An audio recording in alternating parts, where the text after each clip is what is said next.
هنعمل مع بعض النهاردة طريقة فراخ مختلفة تماما، جديدة ان شاء الله تعجبكم.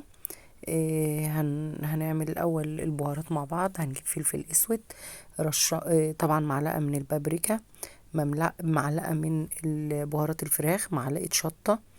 هنضيف كمان معلقتين ملح، وهنضيف كمان بابريكا تاني، وهنضيف كركم، وهنا دي رشة بسيطة جدا من الحبهان. هنحط زعتر. هنضيف كمان رشه زي ما قلت لكم من الكركم، وعايزه اقول لكم الكاري طبعا، ونقلبهم كده مع بعض زي ما انتم شايفين كده.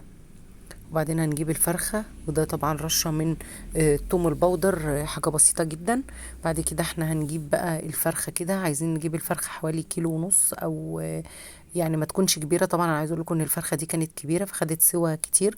طبعا هاخدها بقى كده، احط لها البهارات كده واعمل لها مساج في الفراخ، ادخل ما بين الجلد كده، وهسيبها في التتبيله دي حوالي ساعتين، او يا ريت يعني الافضل تكون من بالليل. هجيب بعد كده بقى بصله، 2 طماطم، فلفل اخضر واحمر او فلفل احمر، وهضيف حوالي 4 فصوص من الثوم، وهرش رشة ملح، وهضيف حوالي ربع كوباية من زيت الزيتون، وادخلهم الفرن ياخدوا تسوية ويستوي. بعد ما استوي كده زي ما انتم شايفين، هبدأ ان انا اخد القشر اشيله، اللي هو بس انا بتاع الطماطم، لو الفلفل برضو زي ما انتم شايفين كده. وهكون بشر ليمون، وهكون برضو عصرة ليمونتين او ربع كوباية بسيطة من الليمون، وهضيف معلقة كبيرة من العسل الابيض، وهضيف بقى البهارات اللي احنا عملناها قبل كده.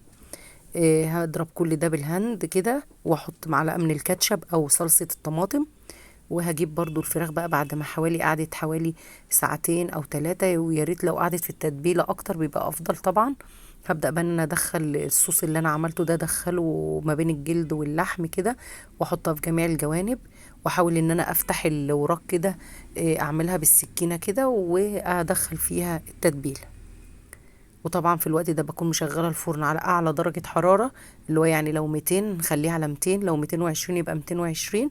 وهجيب بقى ورق زبده واغطيه وادخلها الفرن حوالي في الاول على العالي نص ساعه، وبعد كده اشيل الورق وبس كده، سيبها لحد ما تستوي.